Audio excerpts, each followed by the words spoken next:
देखिए, multi party delegation सर्वप्रथम एक बहुत बड़ा संदेश देता है कि हम लोग एकजुट हैं। चाहे किसी भी पार्टी के हों, जब राष्ट्र की रक्षा की बात होती है तो हम लोग एकजुट हो जाते हैं, और यही संदेश हम लोग लेके गए थे। एक बहुत इमोशनल संदेश था कि 26 ऐसे सिविलियंस की हत्या हुई, निर्मम हत्या हुई। उसके बाद जो हमने कार्रवाई की, किसी देश के विरोध में नहीं की, आतंकवाद के विरोध में की। जो 9 ठिकानों के ऊपर हमने हमला किया, वह उन ठिकानों पे था ताकि वहाँ पर आतंकवाद के जो हवाले थे, अगर उनको पाकिस्तान की आर्मी या पाकिस्तानी खुद ही नहीं ख़त्म कर सकते तो हम करेंगे। हम आज की तारीख में अपने नागरिकों पे प्रहार कोई करता है तो हमारा ये सॉवरेन राइट है कि हम उन पे प्रहार करें। ये पहला संदेश था, और यह आज की बात नहीं है, 40 साल से हम लोग परेशान हैं इस क्रॉस बॉर्डर टेररिज्म से। ये पहला मुद्दा था। दूसरा, हमने ये भी कहा कि हमने जो ठिकानों पे वार किया उस पर किस प्रकार से हमने प्रहार किया, कैसे उसको लाभदायक सिद्ध किया। 100 ऐसे आतंकी मरे, और उसी के साथ साथ हमने ये भी बोला कि अगली बार कुछ ऐसा होता है तो हम फिर करेंगे। ये तो रहा सिंदूर का मैसेज। लेकिन उसी के साथ साथ दोस्तों, बहुत बड़ा मैसेज जो गया है कि एक भारत उभरता हुआ देश है। विकसित भारत की जो रणनीति आदरणीय प्रधानमंत्री जी ने बनाई है, उसके बारे में जगह जगह चर्चा हुई। और तीसरा संदेश जो गया कि हमारे प्रवासी जो हैं, जो डियास्पोरा हैं, उनकी शक्ति का कैसे हम लोग भी प्रयोग करें और ये देश भी कैसे प्रयोग करते हैं। तो वास्तविकता तो यह है कि हमारी जो टोली थी वो गई तो थी सिंदूर को समझाने के लिए, लेकिन उसके साथ साथ विकसित भारत भी समझाया, उसके साथ साथ मनोबल जो हमारे डियास्पोरा का था उसको भी बढ़ाया। देखिए, एक कोलंबिया ही था, वहाँ पर कुछ भ्रांतियाँ थीं, कई कारणवश जो फैलाई गई थी। जब हम वहाँ गए, पहले दिन ही शाम को हमारे डिनर पे कुछ लोग थे। उसके बाद अगले दिन जब हम लोग मंत्रालय में गए और उनके वाइस फॉरेन मिनिस्टर से बात करी, तो उन्होंने बात सुनने के बाद वहीं पर उसी समय बोला कि हम उस जो वक्तव्य है जो कि कुछ हद तक पाकिस्तान के समर्थन में था, उसको उन्होंने विड्रॉ तुरंत कर लिया। उन्होंने एक वक्तव्य दिया था जो कि भारत के समर्थन में था, उसको वापस उन्होंने दोहराया। उनके फॉरेन मिनिस्टर ने भी किया। उसके बाद हम उनके अन्य लोगों से मिले, उन सब लोगों ने इस बात को दोहराया कि आतंक के खिलाफ हम लोग जो मुहिम कर रहे हैं बहुत प्रासंगिक है। और रोचक बात यह है कि कोलंबिया भी आतंक का शिकार रह चुका है। एक अलग प्रकार का टेररिज्म वहाँ चलता है। दूसरा, मैं कहूँगा कि वाशिंगटन DC में हर प्रकार की सहमति थी, JD Vance से, अन्य सेनेटर से, कुछ वहाँ के हमारे थिंक टैंक से।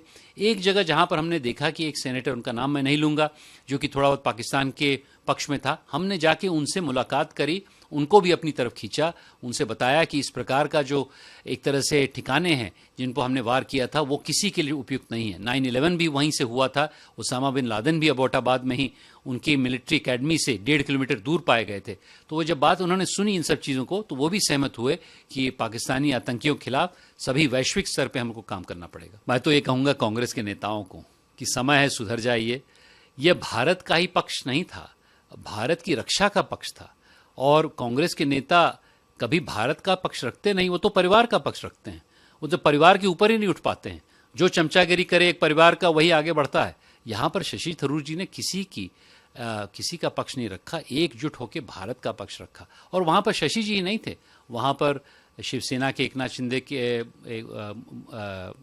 मुरली देवरा भी थे, मिलिंद देवरा भी थे, और उसी के साथ साथ JMC के सरफराज अहमद भी थे, हमारे BJP के सांसद थे।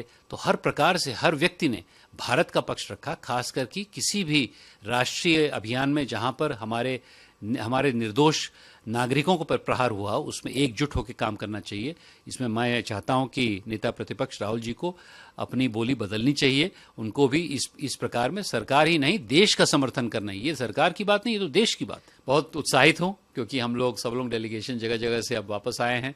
हम लोग एक दूसरे के साथ मिल के वहाँ पर प्रधानमंत्री जी के साथ वार्तालाप करेंगे, कुछ अपना पक्ष रखेंगे, कुछ उनका मार्गदर्शन लेंगे कि आगे की हम लोग क्या रणनीति बनाएं। बहुत महत्वपूर्ण ये है कि हर दल से वहाँ पर लोग हैं। संभवतः इससे हम लोग को एकजुट होने का जो एक अनुभव है वो मिलेगा। और मैं बहुत उत्सुक हूँ। मैं साधुवाद देना चाहता हूँ शशि जी को और अन्य दलों को भी, जिन्होंने अपनी अपनी बात बहुत महीनता से रखी है। और मैं समझता हूँ कि डिप्लोमेटिक इतिहास में शायद एक ऐसा समय आया है पिछले 20-25 साल में जब हम लोगों ने अपनी बात बड़ी प्रबलता से वैश्विक स्तर पर रखी।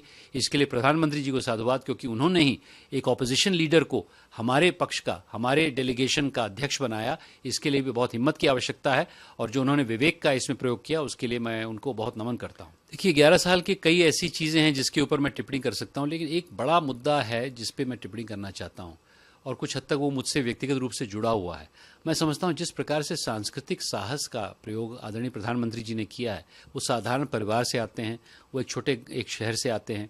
जो संबल उन्होंने पिछले 11 साल में दिया है एक साधारण व्यक्ति को कि मैं भी बढ़ सकता हूं, मैं भी आगे बढ़ सकता हूं, उससे बहुत गणतांत्रिक ऊर्जा मिली है।